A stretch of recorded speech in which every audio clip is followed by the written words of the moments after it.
छत्रपति शिवाजी महाराज को शेर कहते हैं औरंग, और शेर के बच्चे को Chhaava. Hello YouTube family, welcome to ultimate movie explainer. तो वीडियो शुरू करने से पहले सभी को जय भवानी जय शिवाजी। थंबनेल और इससे पता चली गया होगा कि आज की कहानी मराठा साम्राज्य के शूरवीर के बारे में है, और मैंने छत्रपति शिवाजी महाराज का नाम भी इसीलिए लिया क्योंकि शेर के बच्चे से पहले शेर का जिक्र होना तो लाजमी है। शेर का बच्चा यानी छावा, मात्र 31 साल की उम्र, 9 साल का राज, 120 युद्ध और अपने राज में 12 बड़ी सल्तनतों का भारत के नक्शे से नामो निशान मिटाने वाला एक मराठा योद्धा श्री छत्रपति संभाजी महाराज। वो मराठा योद्धा जिसके लिए औरंगजेब को भी कहना पड़ा था कि या अल्लाह, क्यों मेरे 4 बेटों में से एक भी संभा की तरह पैदा नहीं हुआ। अगर मेरा एक भी बेटा संभा की तरह होता तो पूरे हिंदुस्तान में सिर्फ मुगल सल्तनत की ही हुकूमत होती। तो दोस्तों, आज हम देखेंगे इसी फ्राइडे रिलीज हुई छावा की पूरी कहानी को, और इस मूवी ने वाकई में बड़े पर्दे पर अपनी एक छाप छोड़ी है। ये तो हम सब जानते ही है कि छत्रपति संभाजी महाराज का जीवन 160 मिनट में नहीं दिखाया जा सकता, लेकिन हाँ, इस मूवी से वो लोग भी छत्रपति संभाजी महाराज को जान पाएंगे जिन्हें आज तक पता नहीं कि कैसा था मराठों का छत्रपति। और इस मूवी का हर एक सीन आपके रोंगटे खड़े कर देगा, तो मूवी को लास्ट तक जरूर देखना। और अगर इस मूवी की एक्सप्लेनेशन अच्छी लगे तो वीडियो को लाइक और चैनल को सब्सक्राइब कर देना। तो बिना वक्त गवाए चलिए शुरू करते हैं। मूवी की शुरुआत में हम अजय देवगन की आवाज में कुछ इतिहास को जान पाते हैं कि दुनिया के जब बाकी हिस्सों में इंसान जब अपने वजूद के लिए लड़ रहा था, तब भारतवर्ष में महान संस्कृति का निर्माण हो रहा था, जहाँ हर धर्म के लोग एक परिवार की तरह रहते थे। लेकिन इस मंदिर को बाहरी आक्रमणकारियों की नजर लग गई। 16वीं सदी में पानीपत की लड़ाई जीत कर लहराया मुगल सल्तनत का परचम। 17वीं सदी में मुगलों का सबसे ताकतवर, बेरहम और निर्दयी बादशाह औरंगजेब तख्त पर बैठा, जिसने अत्याचारों की हदें पार कर दी। पर जब जब धरती पर आतंक और अत्याचार बढ़ते गए, तब तब धरती को बचाने के लिए महापुरुष का जन्म हुआ। अब समय आ चुका था। साक्षात माता भवानी और महादेव का अंश माँ जिजाऊ की कोख से शहाजी राजे भोसले ने जन्म लिया। इस धरती को औरंगजेब के जुल्मों से बचाने के लिए उन्होंने स्वराज की जोत लगाकर मराठा साम्राज्य की स्थापना की।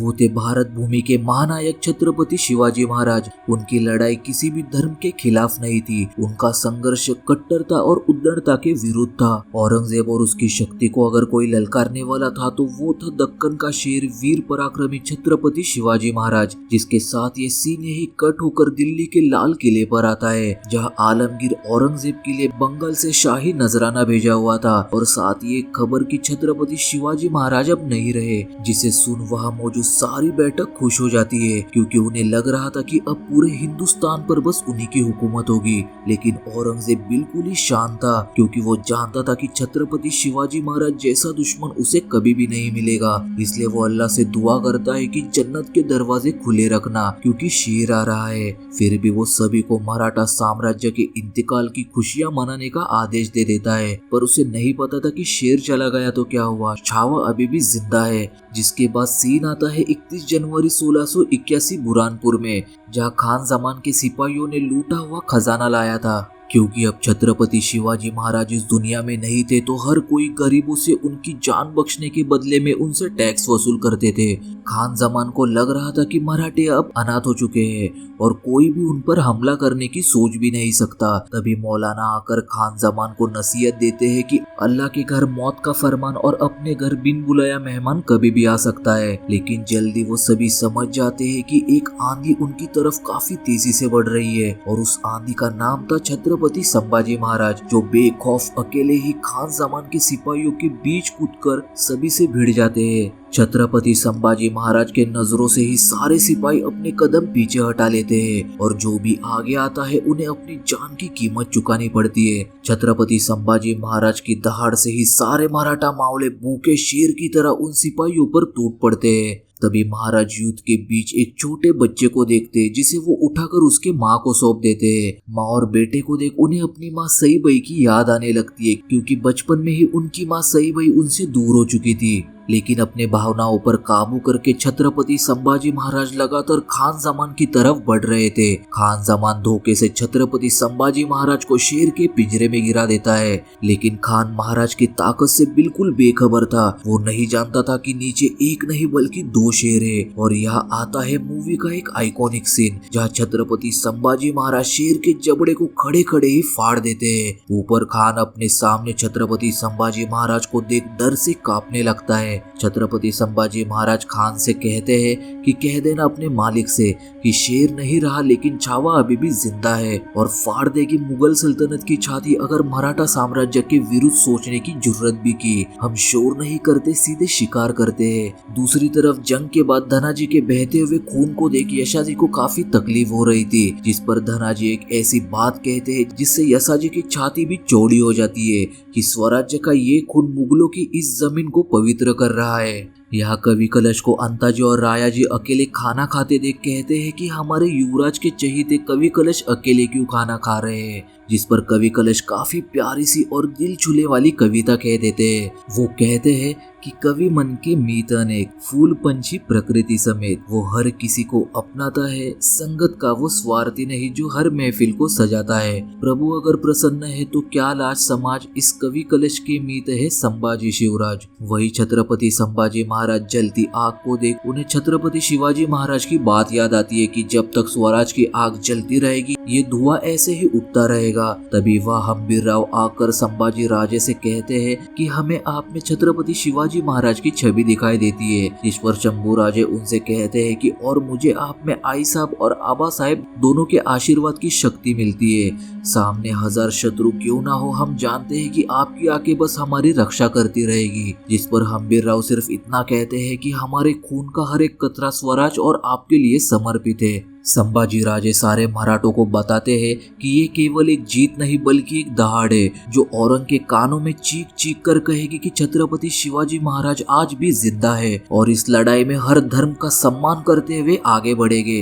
क्योंकि ये युद्ध किसी एक धर्म के विरुद्ध नहीं बल्कि ये संघर्ष एक स्वराज बनाने का प्रयत्न है। सीन शिफ्ट होकर आता है रायगढ़ किले पर, जहाँ हम उन लोगों को देखते हैं जो शंभू राजे के पीछे उन्हीं के खिलाफ हमेशा षड्यंत्र करते हैं लेकिन हर बार मुंह के बल गिरते हैं। अब विजय हासिल करके शंभू राजे फिर से अपने घर लौट आते हैं, जहाँ आबा साहब की कमी उन्हें काफी सताने लगती है। दूसरी तरफ लाल किले में औरंगजेब के लिए एक खबर आती है कि बुरहानपुर में मराठों ने मिट्टी के अलावा और कुछ भी नहीं छोड़ा और जिसने भी ये सब किया है उसका नाम है छत्रपति संभाजी भोसले। शंभू राजे का नाम सुनकर औरंगजेब मानो पूरा सुन पड़ जाता है और उसे आगरा की एक बात याद आती है। जब 9 साल के शंभू राजे उसे मिलने आगरा के दरबार में आए थे तब उसने उन्हें बुलाकर पूछा था कि क्या तुम्हें बुखार नहीं आता, जिस पर 9 साल के शंभू राजे कहते हैं कि नहीं, लेकिन हमारे कारण सभी को बुखार आता है। शंभू राजे की आंखों में मौजूद वो आग और तेज औरंगजेब आज तक भूल नहीं पाया था।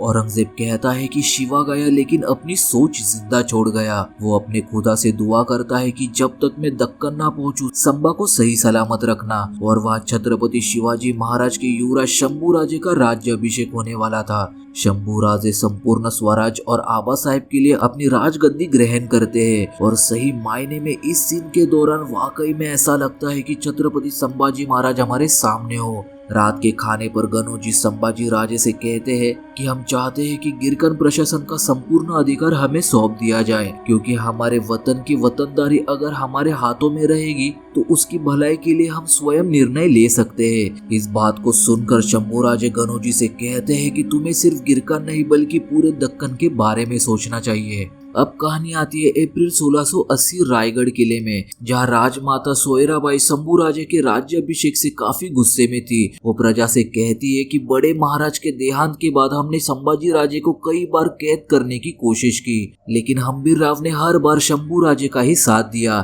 इसलिए जब भी राजनीतिक सपने पूरे करने हो तो अपने से कोई उम्मीद नहीं रखनी चाहिए। ऐसी परिस्थिति में अक्सर गैर ही काम आते हैं। रात में कोई मिर्जा अकबर का शंभू राजे को मिलने का फरमान कवि कलश को ला कर देता है। महाराज को समझ नहीं आता कि मिर्जा अकबर उनसे मिलना क्यों चाहता है। जिस पर कवि कलश कहते हैं कि वो हर बात महाराज से ही करना चाहता है, लेकिन दरबार में सभी को लग रहा था कि अकेले शंभू राजे को अकबर से मिलने नहीं जाना चाहिए। जिस पर कवि कलश कहते हैं कि अकबर औरंगजेब का दुश्मन है तो वो हमारे काम आ सकता है, लेकिन हम्बीर मामा उनका ये वहम दूर करते हुए कहते हैं कि अकबर में भी मुगलों का खून है, क्योंकि मुगल कभी अपने बाप के नहीं हो सके तो हमारे क्या होगे। शंभू राजे कहते हैं कि आना तो वो चाह रहा है और उससे मिलने का न्योता हम स्वयं देकर आए हैं। बुरहानपुर मुगल सल्तनतों का स्तंभ है, इसलिए लड़खड़ाता ही सही लेकिन औरंगजेब दौड़ता हुआ हमारे पास आ रहा है। तभी वहाँ बहिर्जी वासुदेव के रूप में आकर महाराज को बताते हैं कि औरंगजेब 8 लाख की फौज, 50,000 घोड़े, 30,000 हाथी और करोड़ों की संपत्ति लेकर इतिहास में पहली बार किसी को इतनी बड़ी फौज लेकर ढूंढने निकला है। शंभू राजे बहिर्जी से कहते हैं कि औरंगजेब का साया बनकर उनके साथ ही रहना और अगर कहीं वो भटक जाए तो किसी तरह उसे हमारी तरफ मोड़ देना। दूसरी तरफ हम औरंग की सबसे बड़ी फौज को देखते हैं और यह शंभू राजे बिना अपनी सेना के अकबर से मिलने के लिए तैयार थे। शंभू राजे यसुबाई से कहते हैं कि सब हमें लेकर चिंता में है लेकिन आप नहीं। जिस पर यसुबाई कहती है कि भोसले परिवार का हर एक पुरुष पहाड़ी तूफान है, तो जिसकी गति को पर्वत नहीं रोक पाया उसका कोई क्या बिगाड़ लेगा। अब शंभू राजे अकेले निहत्थे अकबर के छावनी में उससे मिलने आ जाते हैं, जहां अकबर के कुछ सिपाही उन पर हमला कर देते हैं, लेकिन वो भूल रहे थे कि सामने खड़ा इंसान कोई मामूली इंसान नहीं है। तभी अकबर वहां आकर शंभू राजे को बताता है कि हम यहाँ इसलिए आए हैं ताकि आपकी जाबाज सेना के जरिए अपना मकसद पूरा कर सके। शंभू राजे बताते हैं कि मराठी मुगलों का साथ नहीं देते और उसका तो बिल्कुल नहीं जो खुद अपने अब्बू जान को मरवाना चाहता हो। जिस पर अकबर शंभू राजे को एक चीज कहता है कि बगावत की फितरत सिर्फ हमारे खानदान की नहीं बल्कि आपके परिवार में भी है। अकबर शंभू राजे को राजमाता सोयराबाई का फरमान दिखाता है जिसमें उन्होंने लिखा था कि अगर आपने संभाजी भोसले को मारने में हमारी मदद की तो आपके लिए हर मराठा आपके साथ लड़ेगा। ये सब जानकर शंभू राजे गुस्से में लाल हो जाते हैं और वो अकबर से कहते हैं कि हम आपकी मदद तो नहीं कर सकते, लेकिन जब तक आपके पांव दक्कन की जमीन पर है औरंगजेब के हाथ आप तक नहीं पहुंच सकते। शंभू राजे की संगीनी महारानी यसुबाई बालाजी को कैद कर लेती है क्योंकि उन्होंने ही शंभू राजे के खिलाफ वो प्रस्ताव लिखा था। दूसरी तरफ शंभू राजे सारे अपराधियों को हाथी के पैरों तले कुचल देते हैं जिन्होंने लालच में आकर बगावत की थी। इधर हम्बीर मामा राजमाता सोयराबाई के पास आकर उन पर काफी गुस्सा होते हैं। वो कहते हैं कि आपने अपने लालच के चलते मराठों के छत्रपति और सारे मराठों का सौदा किया है। राजमाता सोयराबाई हम्बीरराव से कहती है कि सही और गलत में अंतर सिर्फ दृष्टिकोण का है। हमने बेटा नहीं राजा पैदा किया है और उसे छत्रपति के रूप में देखना हमारी इच्छा नहीं बल्कि जुनून है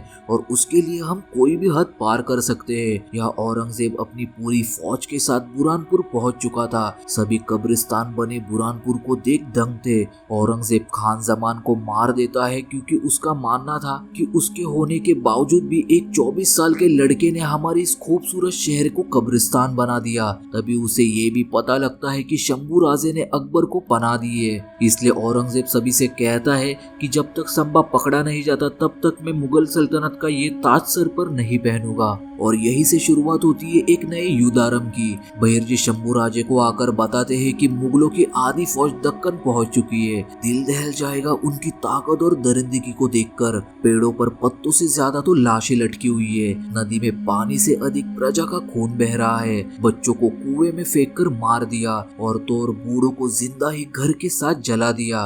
औरंगजेब के कदम जहाँ जहाँ पड़े वहाँ वहाँ बस बर्बादी नजर आ रही है। इस बात को सुनकर शंभू राजे के आंखों में बस आग नजर आ रही थी। इधर अब शंभू राजे युति बनाने लगते हैं कि औरंगजेब को कैसे रोका जाए। हम्बीर राव बताते हैं कि अब तक औरंगजेब सीधे चलता आ रहा था, लेकिन अब वो हमें चारों तरफ से घेरने की कोशिश करेगा। उसका लक्ष्य कल्याण, भिवंडी, जालना, नासिक, पुणे, सातारा, कोल्हापुर, कोकण और कर्नाटक होगा। शंभू राजे अपने मावलों से कहते हैं कि हम औरंगजेब की विशाल सेना का सामना सिर्फ शक्ति नहीं बल्कि युक्ति से भी करेंगे। शंभू राजे राजमाता सोयराबाई के पास आकर उनका आशीर्वाद लेते हैं। वही राजमाता जिन्होंने शंभू राजे को मरवाने का षड्यंत्र रचा था। जिसके बाद मराठे कोकण के जंगल में वानर सेना की तरह सारे मुगलों की टुकड़ी को का नामो निशान मिटा देते हैं। महारानी येसुबाई नीलोपंजी को आदेश देती है कि हर किल्लेदार को सूचित किया जाए कि अपने आसपास भटक रहे मुगल सेना पर नजर बनाए रखे और जहाँ जहाँ युद्ध चल रहा है वहाँ हमारी सेना के लिए अस्त्र शस्त्र और अनाज की कमी ना हो। वहाँ मराठे सातारा के खेतों में औरंगजेब की दूसरी टुकड़ी को भी ठिकाने लगा देते हैं। जालना के जंगलों में भी औरंगजेब की और एक टुकड़ी का सफाया हो जाता है।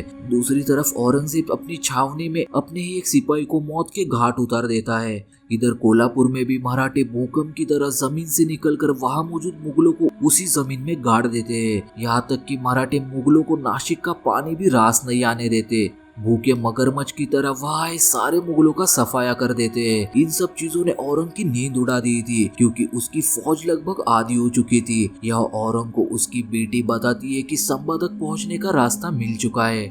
संबा का वो अजीज जो बरसों से गैर महसूस कर रहा है। जिसके बाद दरबार में अकबर आकर शंभूराजे को बताता है कि हमने हिंदुस्तान छोड़ने का फैसला किया है। तभी वहाँ मालोजी बाबा आकर बताते हैं कि हमारे सरलश्कर हम्बीर राव वाई के युद्ध में मुगलों से लड़ते लड़ते चले गए, जिसे सुनकर सभी के सभी हिल जाते हैं। वो बताते हैं कि हारे हुए सरजा खान के तोफ का गोला सरलश्कर हम्बीर राव की छाती चीरते हुए निकल गया। हम्बीर राव की मौत से शंभूराजे पूरी तरह टूट चुके थे। हम्बीर राव की मौत से शंभूराजे उबरे ही नहीं थे कि तभी बहिर जी आकर राजे को बताते हैं कि कर्नाटक के यशवंत जी, कोकण के संपत जी, अमरावती के सदानंद जी, गोवा के परशुराम जी, कुदल के विनायक जी एक एक करके सभी औरंगजेब के जाल में फंसकर स्वराज्य का साथ छोड़ रहे हैं। शंभूराजे बहिर जी से कहते हैं कि मुगलों के बीच एक खबर फैला दो कि मराठों की 10,000 की सेना पुणे से होते हुए अकलूज की ओर बढ़ रही है। संगमेश्वर में शंभूराजे अपने सभी मावड़ों से कहते हैं कि मराठे कब से अपनी जान की परवाह करने लगे,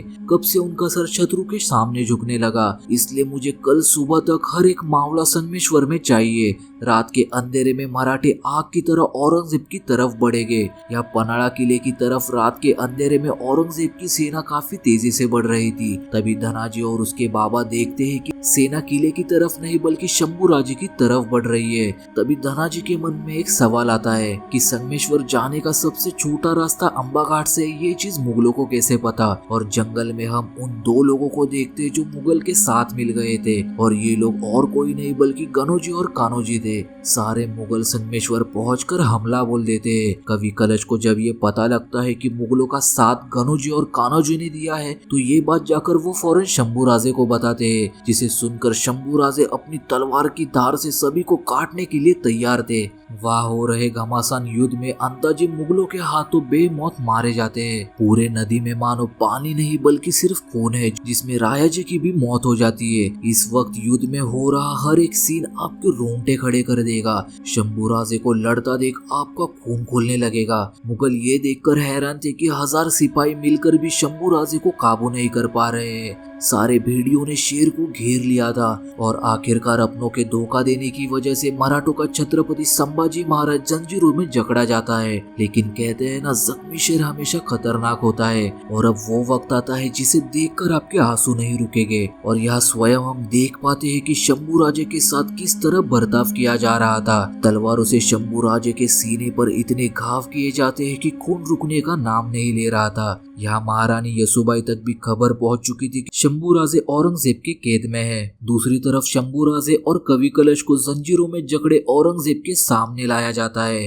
कैद में होने के बावजूद राजे की दहाड़ से ही किसी की हिम्मत नहीं हो रही थी कि कोई उनके सामने आए। अब औरंगजेब शंभूराजे के सामने आकर खड़ा होता है। इस प्रसंग पर कवि कलश एक कविता सुनाते हैं कि हाथी घोड़े तोफ तलवारें फौज तो तेरी सारी है, पर जंजीर में जकड़ा राजा मेरा अब भी सब पर भारी है। शंभूराजे की बातें औरंगजेब को इतनी हिला देती है कि वो आदेश दे देता है कि इसे इतना दर्द हो कि मौत की भीख मांगने पर भी इसके मुंह से बस चीखें निकलनी चाहिए। शंभूराजे औरंग से कहते हैं कि मेरी मौत हर एक घर में एक सिवा एक संबत जरूर पैदा करेगी। अगली सुबह पहली सजा देने शंभूराजे की मुट्ठी खोलने की कोशिश की जाती है, लेकिन 10-20 लोग मिलके भी कोई मेरे राजे की मुट्ठी खोल नहीं पाता। लेकिन जब शंभूराजे की मुट्ठी खुलती है तो उनके सारे नाखून उखाड़े जाते हैं। तलवारों से हुए घाव पर नमक रगड़ा जाता है, लेकिन मेरे शंभूराजे तस से मस नहीं हुए। शंभूराजे की आंखों में डर नहीं था, इसलिए उनकी आंखों में गरम सलाखें डालकर उनकी आंखें निकाल ली जाती है। फिर एक सुबह औरंगजेब शंभूराजे के सामने आकर उन्हें मुस्लिम धर्म अपनाने के लिए कहता है, जिस पर शंभूराजे इतना ही कहते हैं कि संभाजी 1000 बार जिएगा, 1000 बार मरेगा, लेकिन हिंदू धर्म नहीं छोड़ेगा। इससे पहले कि औरंगजेब वहां से चला जाता, शंभूराजे उससे कहते हैं कि छत्रपति शिवाजी महाराज को शेर कहते हैं औरंग, और शेर के बच्चे को छावा। जिसके बाद शंभूराजे की जबान भी काट दी जाती है। इतना सब दर्द सहन करने के बाद भी शंभूराजे अब भी ढीठ खड़े थे। यह औरंग खुद का सिंहासन छोड़कर नीचे बैठ जाता है और कहता है कि क्यों एक भी औलाद संभा जैसी हमारे घर पैदा नहीं हुई।